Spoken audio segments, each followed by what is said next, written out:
Lucille Ball was halfway between Los Angeles and San Francisco when her car died on Highway 99 just outside Bakersfield and left her standing in the afternoon heat at a gas station she had never heard of. What she saw in the hands of the mechanic who fixed her alternator and what she chose to do about it is a story that begins with a broken fan belt and ends somewhere nobody expected. The car stopped at 2:47 in the afternoon on a Thursday in June 1971 on Highway 99, about 6 miles south of Bakersfield, California. The engine went quiet in the particular way of machines that have been carrying a problem for some time and have decided they are finished cooperating. Lucy steered to the shoulder and sat for a moment with her hands on the wheel. She had been driving for 3 hours. Yet the meeting in San Francisco was scheduled for Friday morning, important enough to require her physical presence. She had left early to give herself margin. That calculation had not accounted for this. She got out. The June heat in the San Joaquin Valley is a specific kind of heat, dry and complete, the kind that makes standing still feel like work. The highway was empty in both directions. She walked around to the hood, opened it without knowing what she was looking for, and looked at the engine with the expression of someone performing a ritual they understand to be useless. She saw the gas station a quarter-mile south. 1 building, 2 pumps, a hand-painted sign that said, Miguel's service. She closed the hood, locked the car, and started walking. The station appeared older than the highway it serviced. It was the kind of place that had been there when Highway 99 was the main route before the interstate. Concrete block painted white, a single bay, a small office. A chevron sign hung above the pumps, faded but intact. A man was under the hood of a truck in the bay. Work boots, work clothes. He was working with the unhurried precision of someone who has done this task many times. Lucy walked into the shade. The temperature dropped 10 degrees. A radio played somewhere, Spanish station, low volume. The man straightened up and turned. He was mid-30s, Mexican, work clothes clean despite the work. Grease on his hands, a shop rag tucked into his belt. Mrs. Ball, he said. Not a question, a statement delivered with careful neutrality. My car died about a quarter-mile north, Lucy said. I need a tow. The man looked at her, then at the highway, then back. You walked in this heat? The car wasn't going to fix itself, Lucy said. He almost smiled. He wiped his hands, walked to a tow truck parked behind the building. Show me where. They drove north. The truck smelled of motor oil. A rosary hung from the rearview mirror. A photograph was taped to the dashboard of a young boy, school photo. The man did not make conversation. Lucy did not push any. They drove in silence that was entirely comfortable. He looked at the car for 3 minutes, then straightened up. Alternator, maybe the belt too. I have the parts. Give me until 5:30. It was 3:15. I'll wait at the shop, Lucy said. He looked at her. It's hot. I noticed, Lucy said. There's a fan in the office. And water. They drove back. He towed the car into the bay. Lucy sat in the office on a metal folding chair near the fan. The office was small and clean, a desk with organized paperwork, a calendar on the wall, the radio on the shelf. She watched him work through the open door between the office and the bay. This was, it turned out, interesting in a way she had not anticipated. There was something in that garage she had not been looking for and could not immediately name. She had been in many rooms over a long life, sound stages, network boardrooms, contract negotiations, writers' rooms, the specific rooms that fame creates and that tend to have a similar quality of expectation about them regardless of their geography. This room had none of that quality. It smelled of motor oil and concrete and valley heat coming through the open bay. And there was something worth paying attention to, though she couldn't have said what it was yet. The diagnostic process and the repair that followed were technically unremarkable, the kind of job he had done many times and executed with the particular economy of motion that comes from doing something so many times that the body no longer needs to think about it. What was interesting was the quality of his attention while he worked. It had the same quality Lucy recognized from the very best actors she had known, the ones who understood that the work was the thing and everything else was distraction. Complete absorption in the task with no part of the mind available for performance or presentation, the whole of a person's capacity directed at the one thing in front of them. She watched him for a long time. Around 4:15, when he came to the office door and said the alternator was confirmed and the belt was cracked and he was replacing both. Did she want both replaced or just the alternator? Lucy said both. He nodded and went back to work. At 4:45, Lucy stood and walked to the bay door. He was under the hood, both hands occupied, his attention completely on the bolt he was tightening. She watched him for a moment, then said, "How long have you been doing this?" He considered the question from under the hood. "Since I was 15. My father taught me." "Do you like it?" There was a pause of the kind that happens when someone is deciding whether a question deserves a real answer or a polite one. "Yes. I like finding what's wrong. Once you know what's wrong, the rest is just work." Lucy was quiet for a moment. That's true of most things. He came out from under the hood and looked at her.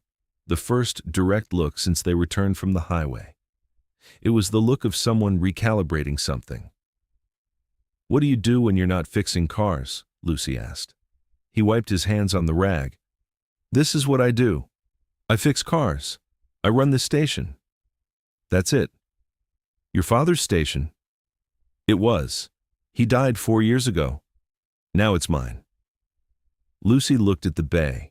Tools organized on the wall with the precision of someone who knows where everything is without needing to look.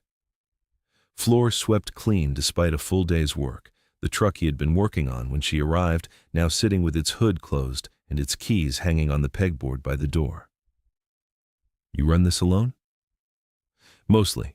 My son helps on weekends during summer." He said it casually, and the way people mention children when children are part of the landscape of their life, but not the subject of the current conversation. Lucy's attention sharpened in a way that he did not notice because he had already returned to the alternator.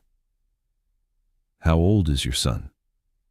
14. 15 in August. "Is he good with cars?" "Very good. Better than I was at his age. He understands how things work, not just cars. Everything. Radios, clocks, anything mechanical." He paused. "My father said he should be an engineer. I think my father was right." Lucy sat back down in the folding chair. She sat very still for a moment, looking at nothing in particular, in the way she looked when something in a script wasn't working and she was trying to identify exactly what needed to change. "What's your name?" she asked. He came out from under the hood. "Sta Miguel, Miguel Ruiz. I'm Lucy. I know who you are, Mrs. Ball." It was not said with deference or with the particular adjustment that people often made when they realized they were talking to someone famous. It was said the way someone states a fact that is already established and does not need elaboration. "Where did your father come from, Miguel?"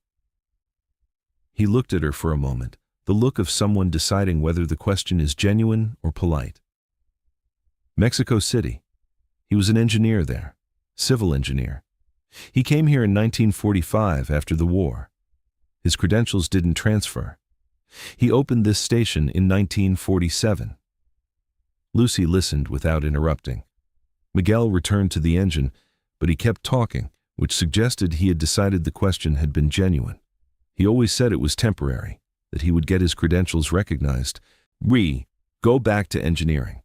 But it takes time and money, and we didn't have money, and the station needed him, and then I was born, and then temporary became permanent. Did he regret it?" Miguel straightened up. He looked at her with the expression of someone who has been asked a question they have asked themselves many times. "I don't think so. Not at the end. He said he built something here. The station. Me. My son. He said that was engineering too. Just a different kind." Lucy was quiet for a long time. He was right. Miguel went back under the hood. Lucy stood and walked to the office. On the desk, partially visible under the paperwork, was a photograph in a simple frame. She looked at it without touching anything. The same boy from the tow truck photograph, slightly younger, maybe 12. when holding a disassembled carburetor with the pieces laid out on a workbench in careful order. She looked at that photograph for a long time. At 5:25, Miguel came to the office. "Car's ready." Lucy stood. "What do I owe you?" he told her. "Parts and labor. Fair to the point of being low." Lucy paid it. She did not move toward the car. "Miguel, your son, is he good at math?" Miguel looked at her. "Very good. Top of his class. Does he want to be an engineer?" Miguel was quiet. "Yes, but engineering school costs money we don't have. He'll graduate high school, then work here." "That's how it is." Lucy reached into her purse and pulled out a card. She wrote on the back, then handed it to Miguel. "When your son graduates high school, call this number. Lucille Productions has an engineering internship program. Paid. If your son is as good as you say, we'll take him. The internship includes scholarship money for university." Miguel looked at the card. He did not say anything for a long time. "Why would you do this?" "Because your father was right. Your son should be an engineer. And because I watched you work and I know what good work looks like. If your son learned from you, he'll be worth it." Miguel turned the card over. "Mrs. Ball, I can't." "You can. And you will. Because turning this down doesn't help your son."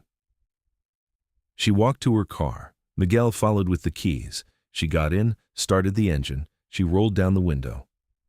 4 years, Miguel, when he graduates. Don't forget, she drove north. She arrived at 8:30 that evening and made her Friday meeting.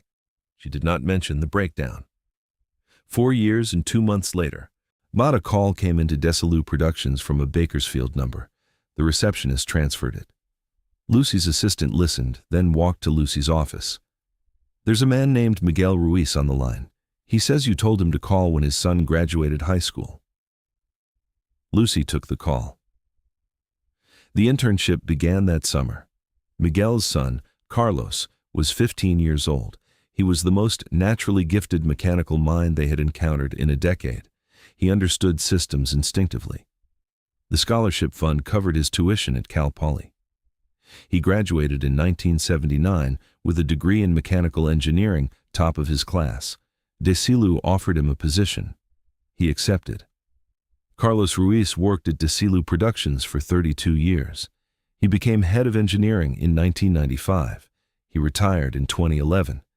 At his retirement party, he told the story of the Thursday afternoon in June 1971, when Lucille Ball's car broke down on Highway 99, and his father fixed it, and Lucy sat in a gas station office and watched his father work. He told it the same way every time. Starting with the broken alternator and ending with the phone call 4 years later. "She saw something in my father's work that most people didn't see. That good work is good work, no matter where it happens.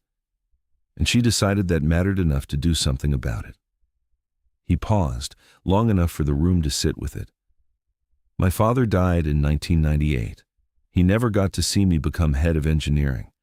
But he saw me graduate, and every time someone asked how his son became an engineer, he told them about the day Lucille Ball's car broke down, and she sat in his office and watched him work and saw something worth investing in." Another pause. That's all it was. She paid attention, and she chose to do something with what she found there. Miguel Ruiz kept the card Lucy gave him in 1971. It is framed now, hanging in Carlos Ruiz's home office in San Luis Obispo, between his engineering degree and a photograph of his father standing in front of Miguel's service station in 1975. The card is plain white, slightly yellowed.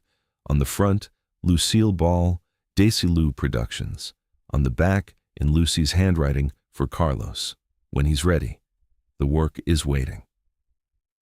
If this story reminded you that paying attention to the person in front of you is sometimes the most powerful thing any of us can do, subscribe, leave a comment, and hit that notification bell. More stories about who Lucille Ball really was, away from the cameras and the credits, are coming every single week.